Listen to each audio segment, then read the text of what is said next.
عروہ بن زبیر کہتے ہیں کہ مجھ سے فاطمہ بنت ابی حبیش رضی اللہ تعالیٰ عنہ نے بیان کیا کہ انہوں نے اسماء رضی اللہ تعالیٰ عنہ کو حکم دیا، یا اسماء نے مجھ سے بیان کیا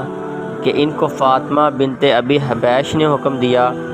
کہ وہ رسول اللہ صلی اللہ علیہ وآلہ وسلم سے استحاضہ کے خون کے بارے میں دریافت کریں، تو آپ صلی اللہ علیہ وآلہ وسلم نے انہیں حکم دیا کہ جتنے دن وہ حیض کے لیے بیٹھتی تھیں بیٹھی رہیں، پھر غسل کر لیں۔ ابو داؤد کہتے ہیں اور اسے قتادہ نے عروہ بن زبیر سے، عروہ نے زینب بنت ام سلمہ رضی اللہ تعالیٰ عنہ سے روایت کیا ہے کہ ام حبیبہ بنت جیش رضی اللہ تعالیٰ عنہ کو استحاضہ کا خون آیا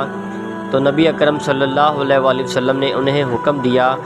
کہ وہ اپنے ایام حیض میں نماز چھوڑ دیں، پھر غسل کریں اور نماز پڑھیں۔